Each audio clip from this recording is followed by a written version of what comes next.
Good afternoon to you all. It's my privilege to welcome you all to today's Talk the Book program of AP State Council of Higher Education, which is a critical reflection and literary engagement. Today, we are to explore a work that is profound as it is enduring, The Renaissance in India by Sri Aurobindo, one of the most visionary thinkers, spiritual philosophers, and nationalists of modern India. Sri Aurobindo's incisive understanding of Indian civilization, its cultural and spiritual will be brought to us by our today's reviewer, Dr. Yaramachu Sumithra, a seasoned academic and a dedicated social contributor. Dr. Sumithra is a lecturer in English at the Social Welfare Residential Government Degree College for Women, Kanchakacharla, with over 22 years of teaching experience. She holds advanced degrees including a Bachelor of Education, Master of Philosophy, and Doctor of Philosophy, and has published 10 research papers in reputed journals while actively participating in over 50 academic forums, including conferences and faculty development programs. Her contributions extend beyond the classroom, conducting yoga sessions for students, leading Swachha Bharat and cultural awareness programs, and offering consistent support to underprivileged learners. For her efforts, she has been honored with the Best Women Award by the Rotary Club. Today, Dr. Yaramachu Sumithra brings her rich literary sensibility and cultural insight to review Sri Aurobindo's The Renaissance in India. Now, let us listen to her reflections on this timeless work. Let us warmly welcome Dr. Yaramachu Sumithra. Over to you. Good afternoon, sir. It's a great privilege to me to give such a great opportunity. First of all, I would like to convey my sincere thanks to APSHE Director and Director Sir of CCE. Now, I sincerely convey my thanks to our Principal Madam, who encourages me a lot to participate in this program. This is a wonderful program giving a vision on valuable books. Faculty like us, when we review the books, it's a great help to the students when they are studying those books. Now, today's my book review is on The Renaissance in India by Sri Aurobindo. This is the book, consists of 480 pages and consists of 9 chapters. Before I'm going to review the book, I would like to introduce the great visionary spiritual revivalist Sri Aurobindo. Sri Aurobindo Ghosh is a poet, yogi, visionary, and great nationalist, patriotic leader, spiritual revivalist. Sri Aurobindo Ghosh, who participated in a extremist unit of independent movement at his early age. Later, he turned his life as the guru and started an ashram in Pondicherry, who gives place a spiritual peacefulness. Most of the people, not only from India, all over the world, all over the globe, who are coming to the Pondicherry ashram and get their spiritual knowledge in that ashram.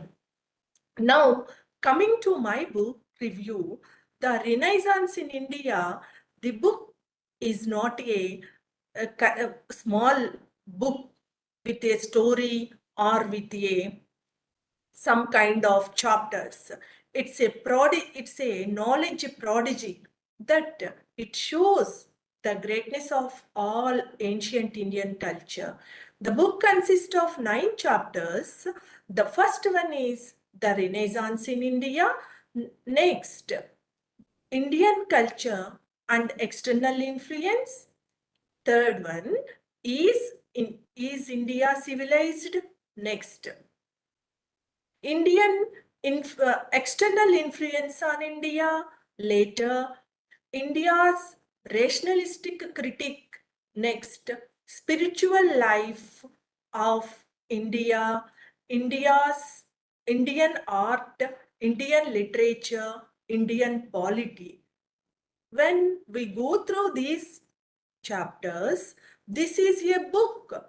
Aurobindo Ghosh give a counter discussion and counter answer by the essay written by William Archer, who decides and who said that Indians are a barbaric race. This line, a barbaric, means uncivilized. This line and this book strongly hurted Aurobindo Ghosh, and he gave a long description by giving proofs that our Indians are not barbarians. We are the visionary to all over the world. In this statement, not only by saying, he gave the proofs by justifying his answer of the question or of the statement given by an European writer, William Archer. Barbaric in the sense uncivilized. But Aurobindo Ghosh says civilization, the word itself is introduced by Indians. And then coming to the first unit of the book, the Renaissance of India. Renaissance, he explains this book, and then he explains the word the Renaissance in before the independence in 1920s. This Renaissance means revival, reconstruction, or reconstruction of thought in action and deeds.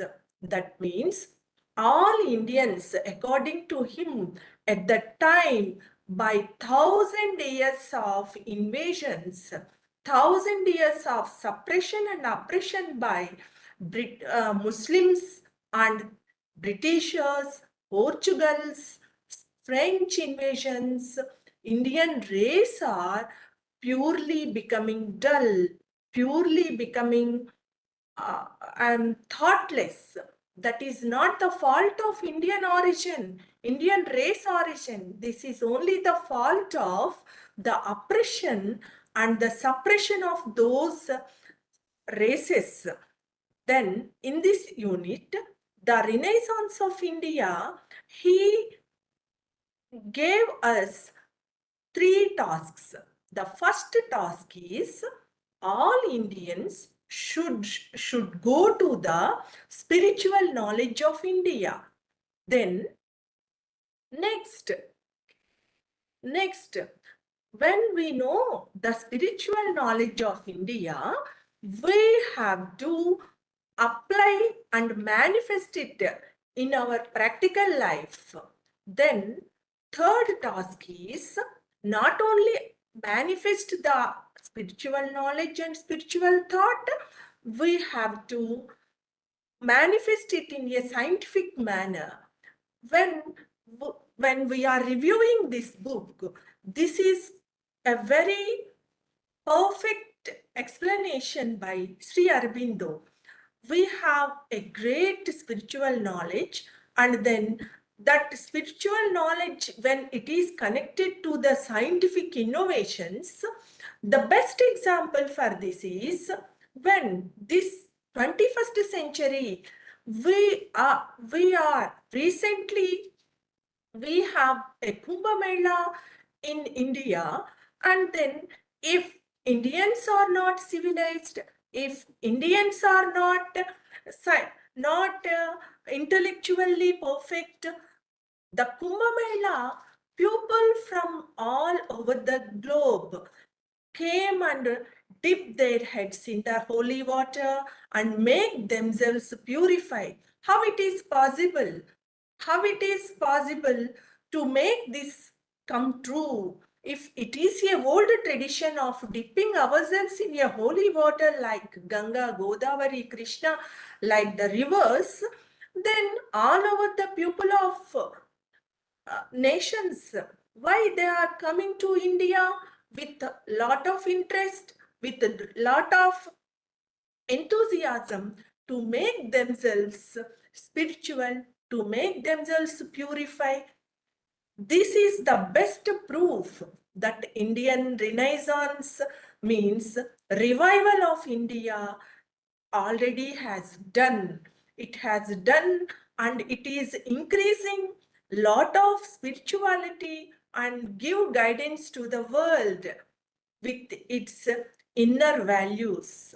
When come to the second unit of this book, Indian Renaissance and external influence. Here, Arvind Ghosh, coming to the word external influence, he quoted that Indians are centuries onwards influenced by and invaded by so many races. External influence, they not only entered India, but also influence our culture, but at the same time, they create that Indians are not having knowledge. That means they try to make it practical by showing that a few drawbacks of Indian culture, there are a few superstitions, but the superstitions are very less in India.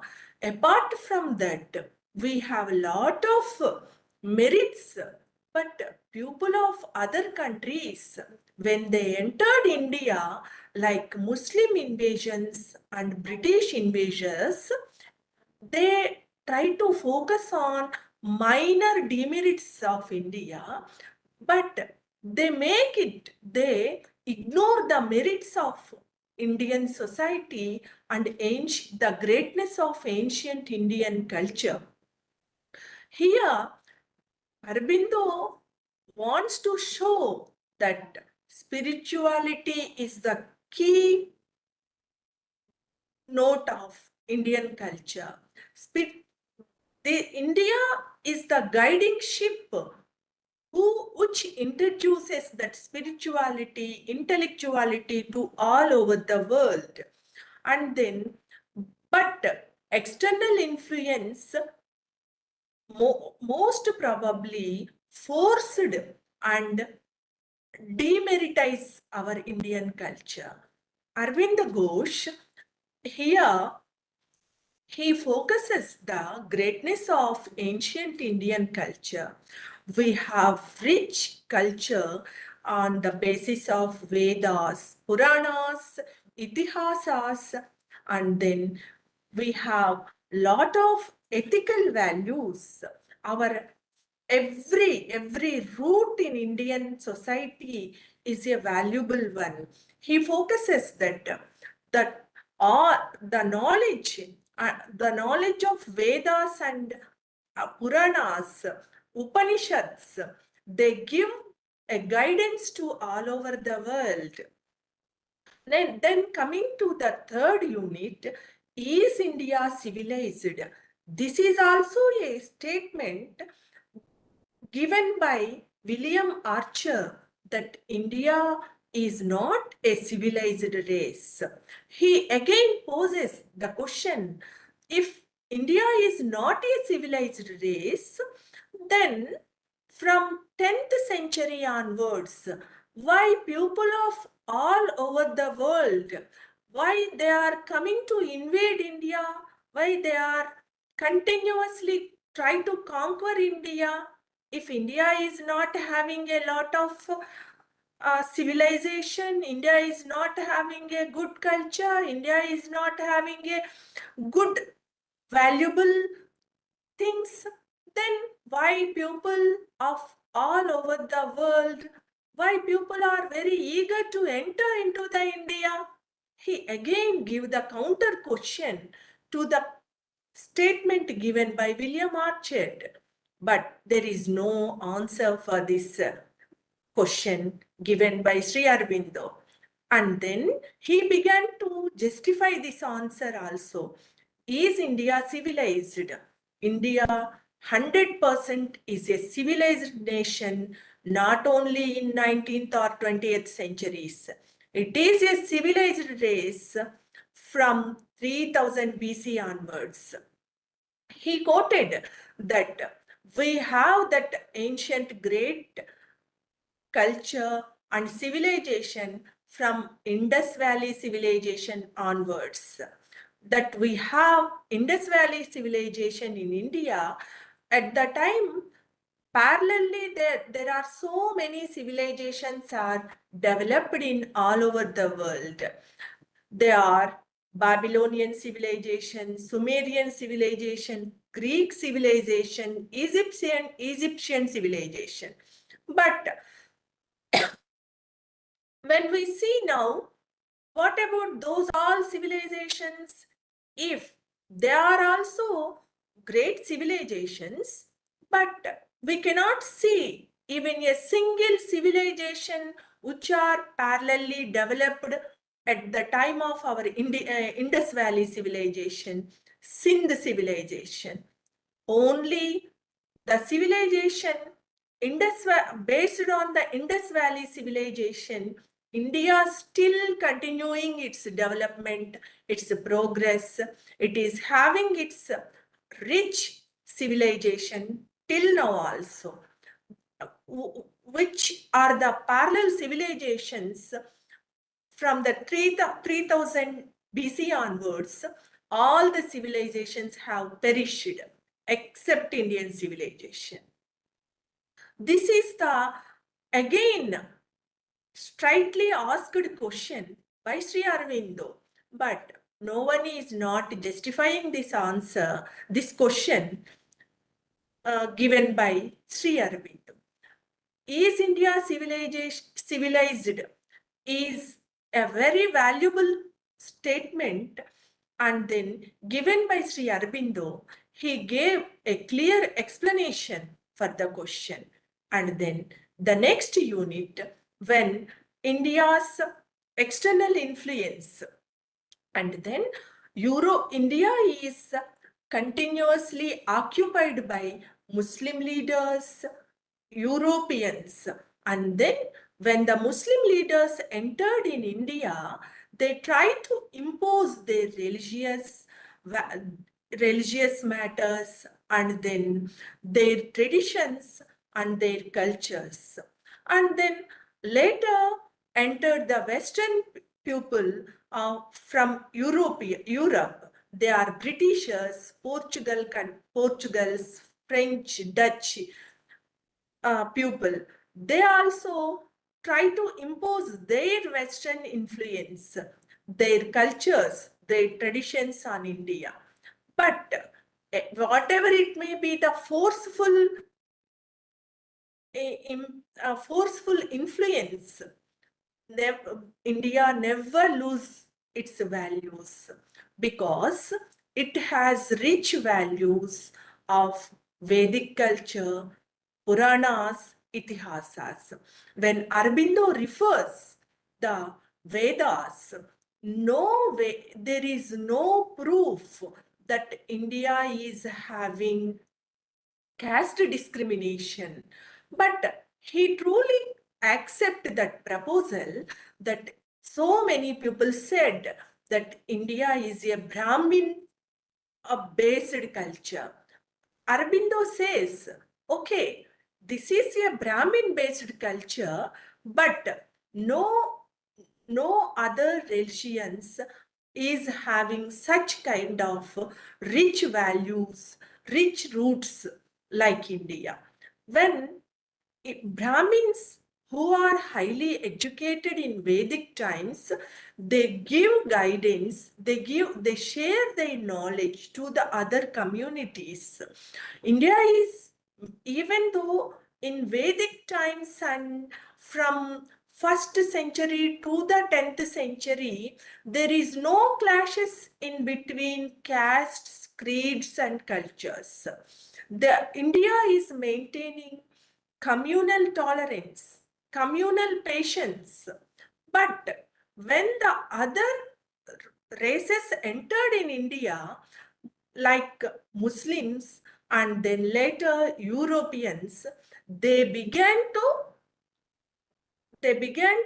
split Indians on the basis of culture, tradition, caste. Before their entry to India, we don't have any discrimination among us. He said, Aurobindo said strongly, we are the race living on the ashram nivas. India is the country who believes that we have our superpower beyond the power.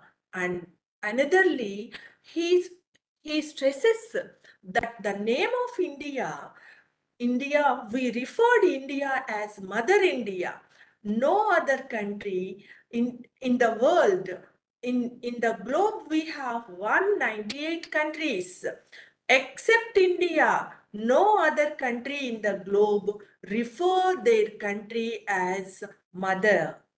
That greatness only goes to India. We are having that, we are proudly saying that we are mother, our country is Mother India. This itself quoted Sri Aurobindo in his book, The Renaissance of India. And then revival, in the sense, he quoted that revival means regenerate, rebirth, reconstruct. That means whatever it may, the people are feeling that their culture, their fashions, their traditions, that he quoted that India had these all qualities at the beginning times of our Vedas. We already existed all these values, all these scientific innovations in our Vedic books. But all these scientific innovations and scientific values are suppressed by the invasion of foreign people, such as Muslim invasions, British invaders. So he said, this is the time to reconstruct our values, regenerate our values. So in this chapter, he quoted the greatness of India. When he gave this explanation in this book, 400 pages book, no one is not able to justify his statements. But when other foreigners, when they gave the statement to degrade our Indian society, immediately Aurobindo gave the straight answers for the statements given by the foreign writers, such as William Archer and others. But when Aurobindo gave the justifying answers for the statements, but they are not able to argue when for the Aurobindo's explanation. That means it has its rich values, rich cultures in India. But one thing he said, but he quoted that some rationalist people of Indian society, they tried to make themselves inferior. They are feeling that they would like to be influenced by the Western culture. He said that we are not inferior to anybody. We are not inferior to any race. We are superior than any other country in the world. First, he straightly posed this question to our native Indians. Know your greatness. Know your Mother India. Mother India is based on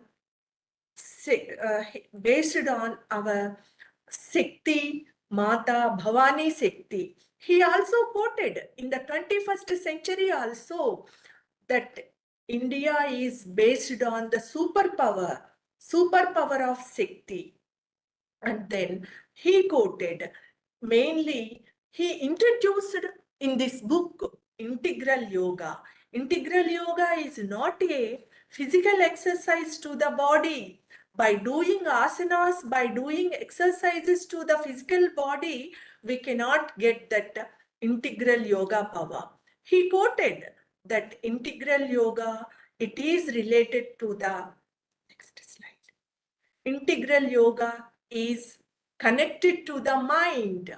Mind is connected to the super mind. When we reached that state of super mind, that means that is Sachidananda. And then again, he quoted, he gave definition to the happiness.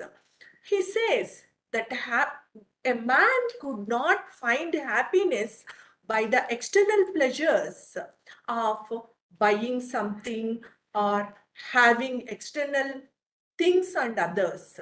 That kind of happiness only, he says, it is only temporary happiness. He says that when we are having super mind and external mind, that is Sachidananda in our mind power, then we get a real happiness. This is the only truth, mostly influenced by all other foreigners of the world. So this is the truth they believed apart from India. So people now, even in 2020s and 20 after millennium of 2000 years, people know that the real truth and run to India to get the real happiness, to find the real happiness. So nowadays in this society, people from different parts of the world, from all, not only from Asia, Europe, America, and other continents, people run to India to find the real happiness. Then, if a person gets happiness by the external pleasures, by the scientific innovations, why they came to India to find the real happiness? Because people know the real truth of Aurobindo's words. And then people of abroad countries wants to come to India to lead their lives in a peaceful manner. That India is the place which gives peace of mind. Not only we find the peace of mind by getting all external pleasures. Peace of mind we get from the eternal spirit. So he always quoted that spiritual revival is necessary to maintain universal peace. Maintain universal peace. This is the truth, believed now all the world. So next unit, spiritual life in India. In this, he quoted how people can maintain spirituality, how people can get this spiritual power. He only refers that our shastras, our dharmas are the basic books to attain that spirituality. We don't find this kind of spirituality wherever we move. We only get the spiritual knowledge when we get through the books of Shastras and Vedas. Dharmo rakshati rakshitaha is the quoted line said by not only the people of nowadays, it is said thousands years back in our Vedic books. And then people nowadays believe that and then run to India, and that our land is the land of peace, land of knowledge, and land of spirituality. So for that reason, the book written by Sri Aurobindo 100 years back, even though still it has its eternal value and it has its potentiality. Even today we read this book, we connect this each and every line to the present society's explanations. Every line is connected to the society. Every line is give answer for the questions now the present people are asking. The next chapter is in this the Renaissance of India, Indian literature, Indian art. When in this chapter he quoted our art and artifacts and sculptures, our ancient temple architecture. Here he quoted, India is having a rich temple architecture. He quotes that Indian temples are not just the temples we spend our time a few minutes to get the peace of mind. They are the treasures of knowledge. They are the treasures of eternal spirit. For this, he quoted that the temples of southern India, mostly having Tamil Nadu is having a wide range of temples and temple architectures. And then in that, every temples and temple architecture gives a lot of knowledge. When we spend that some time in the temples, every wall of temple and every gopuras, they are projecting our ancient rich culture, ancient rich traditions, the values of our family system, the values of our ethical system, the values of our Indian society. And then even though the students nowadays not able to spend their time on the influence of social media, if they went to the temples, they can understand the greatness of Indian culture. This is also quoted Sri Aurobindo when he write about Indian art. The next the next unit, Indian literature. Here he quoted so many things in Indian literature. Indian literature is a vast vast treasure of knowledge. Literature in the sense, not the books. From Vedic times, we have Vedas, Shastras, Puranas. When he quoted Ramayana and Mahabharata, and Ramayana is a book give root to the pupil how to live, how to move, how to justify our lives, how to give paripurnata to the human life. Here he gave a clear explanation that the definition of man in the society is entirely different from West to the India. Western pupils defines that man is only a social animal. Anotherly, the Western pupil codes that man is a fallen one. In Christianity, it codes that man is a fallen one.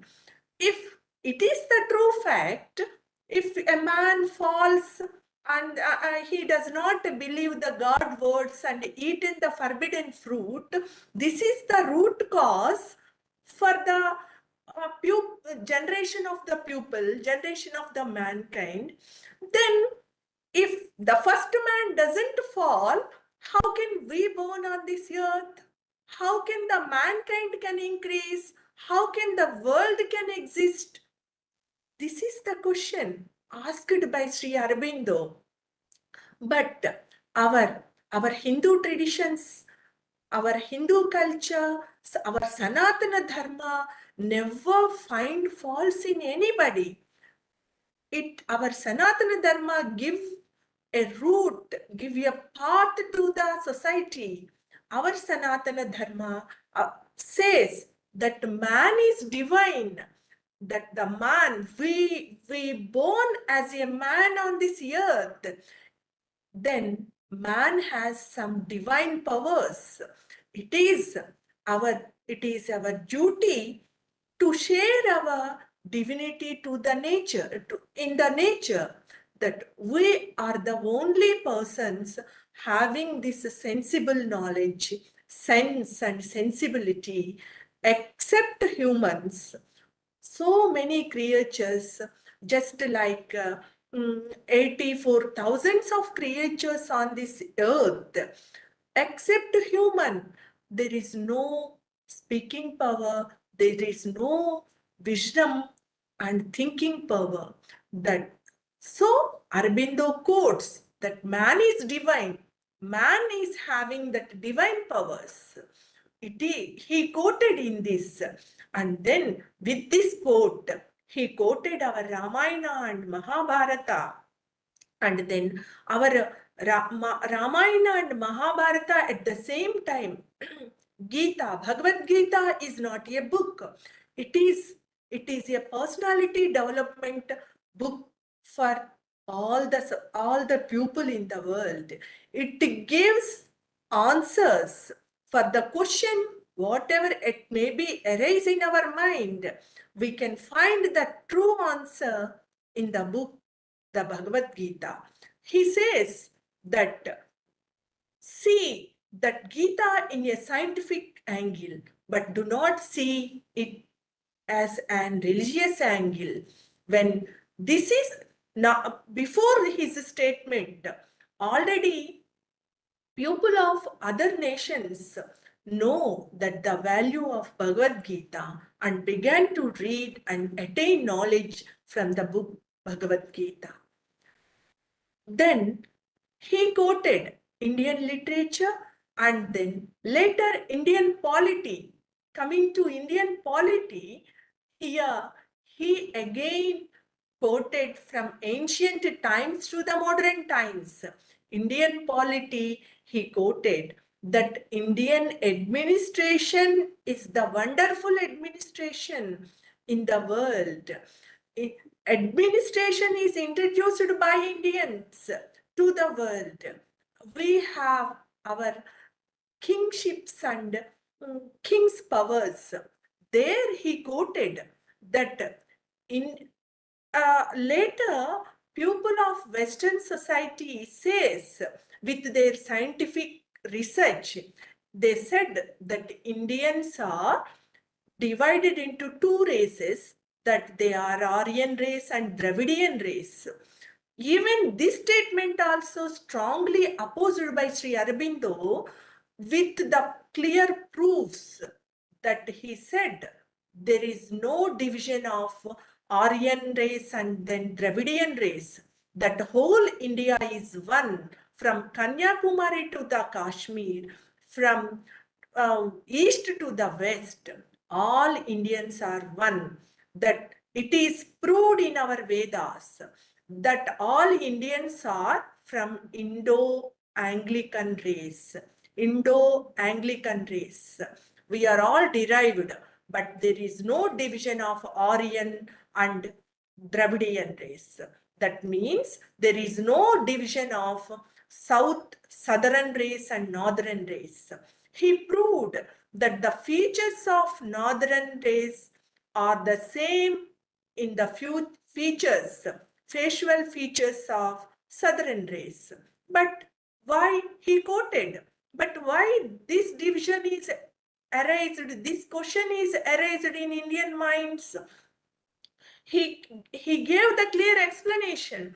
This is the statement given by the Western society, Western people, and propaganda it because they tried to divide Indians that and then make it with their profit for their selfish professionals.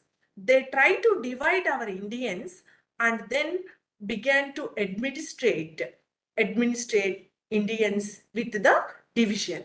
So later in Indian polity, he quoted that Indians from our ancient times, our Indian kings ruled in a very balanced manner. They maintained the communal patience. Our Indian kings from the 1st century onwards, Maurya Chandragupta, Ashoka and Samudragupta, whoever it may be, the kings, they ruled in a very balanced manner. They never divide our Indians as caste-based or religious-based. They only ruled whole India in a very justifiable manner. They just ruled as the judicial manner, but never interfere in the family system or in the traditionals of Indians. They respect Indian traditions. They respect Indian culture. They respect our Indian intellectuals. And then they give a big seat to the Indian intellectuals.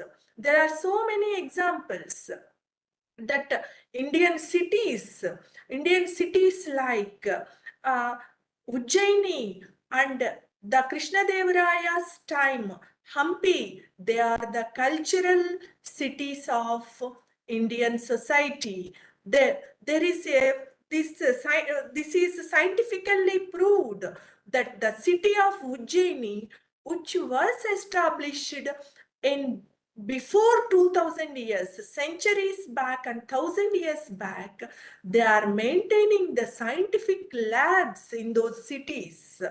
If India is a barbaric race, how it is possible to maintain the labs by Indians? He strongly quoted these questions to the world when and then again and again every degradation posed by the Westerns when they quoted Indians are following superstitions. Some people forcefully focused our small demerits, whatever it may be, the minor demerits of India. Then every race have some demerits. Then people of that race try to correct themselves and then move forward. But that was not happened to India. He said, Aurobindo quotes this is the point.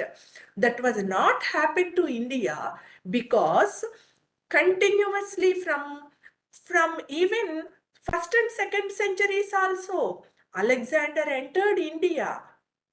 Alexander the Great, world conqueror. But why? Why he entered India if India is not a good, great country? Why he entered India?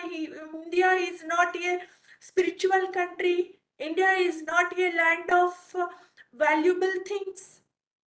That the great king of Alexander, with lot of efforts, with lot of stress and strain, entered India, that he knows the richness of India. Every chapter he quoted all these proofs and again questions the pupil who wanted to speak that Indians are inferior to Westerns, Indians are inferior to the race and this race. India, again and again he quoted, India is the only race which is having high spiritual values, high intellectual values. It is the country, it is the divine land.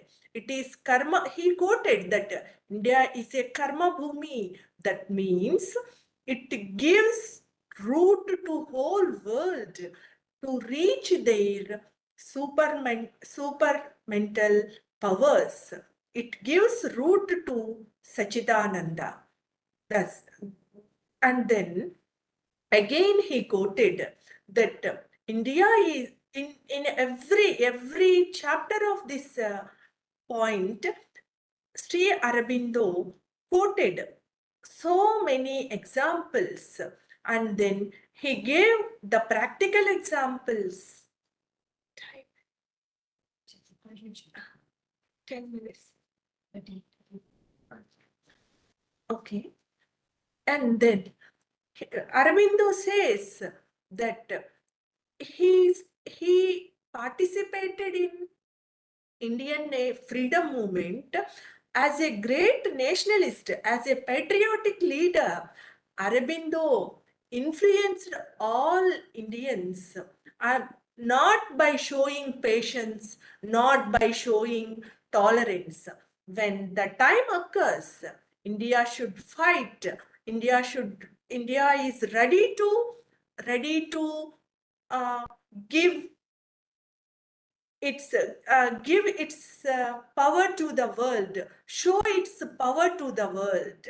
Even this is the book he written in 1920s.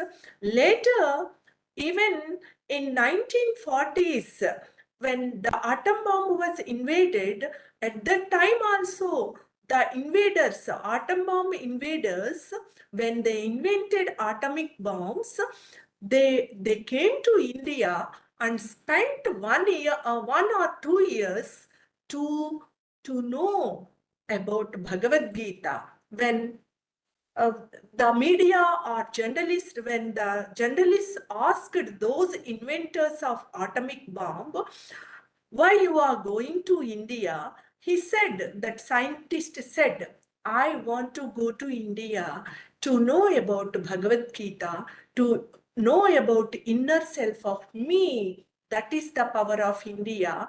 It is happened after the 30 years of his book, The Renaissance of India. Here, then, when the book, this is the book, the most powerful book, which gives a great vision and give guidance to the values of Indian society. And then all the chapters, every minute he used to quote that the richness of India. And another thing in Indian, when he quoted in Indian polity, Manu Dharma Shastra is followed by Indian race. That means in every corner of the time, India followed dharmas and shastras. India is the land lived on the basis of dharmas and shastras. The nation of India believes that dharma is the base for the progress of any nation. It is proved even nowadays also.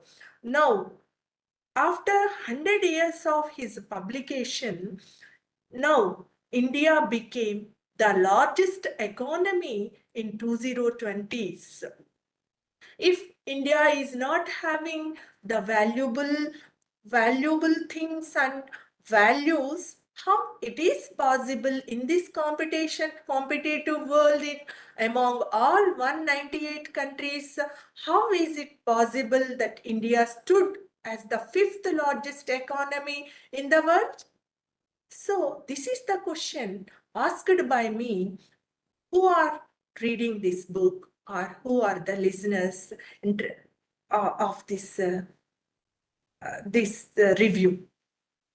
It's a great privilege to share all these views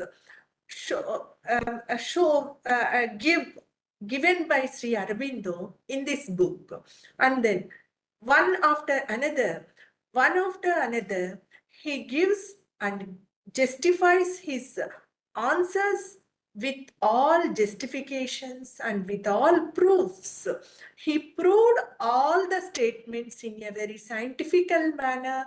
He gave all explanations by giving the proofs one by one to the values of Indian society.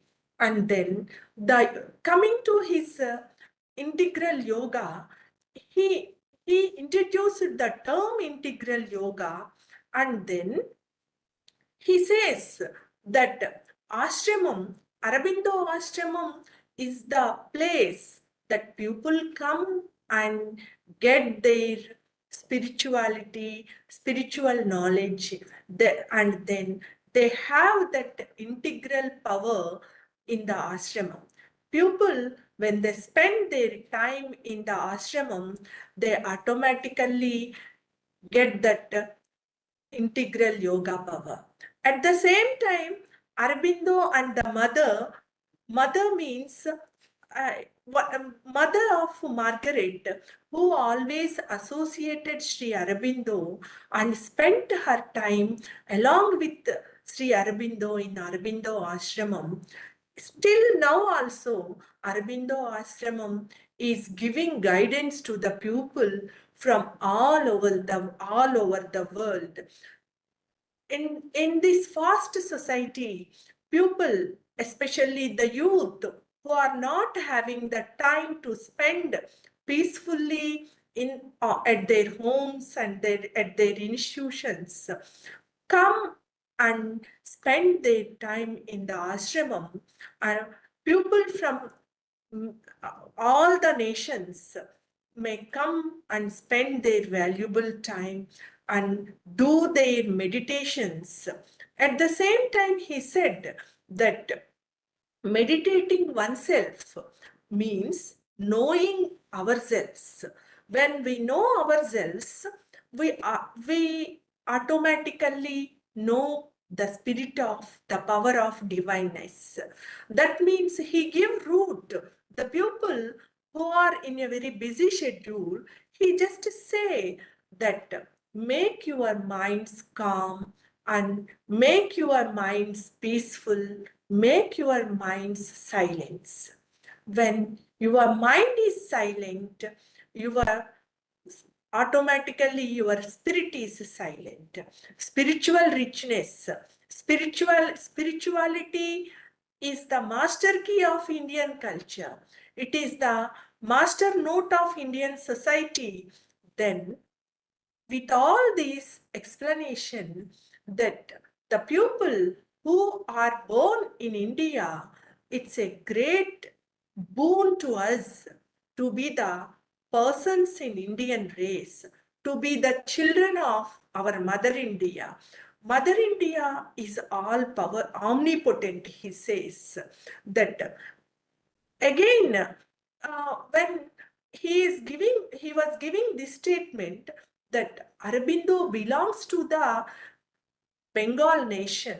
Bengal is the state who who produces a great leaders. When Aurobindo Ghosh referring all these ancient knowledge and ancient modern thinkers, he quoted the words of Ramakrishna Paramahamsa and Swami Vivekananda. Again, he quoted the words of Banking Chand Chatterjee's Anandamath. That means he quoted the writers of Banking Chand Chatterjee, Swami Vivekananda, and Ramakrishna Paramahamsa are showing their greatness by their speeches and by their writings to the all over the world. He also quoted in this book, Vivekananda is a guiding star to the world. When he quoted Vivekananda's speech in Chicago, that Vivekananda give guidance, give route to the people who are in a very confused manner. He quoted the quotes of Swami Vivekananda, and then this is the great book. I got this opportunity to share my views on this book. It's a wonderful opportunity to share my views on this book, The Renaissance of India. Thank you.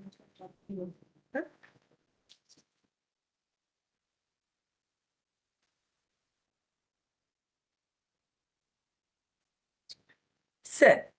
So, through today's review, we have gained a thoughtful and layered understanding of the Renaissance in India by Sri Aurobindo, a work that not only defends India's cultural and spiritual heritage, but redefines the very idea of a Renaissance in Indian context.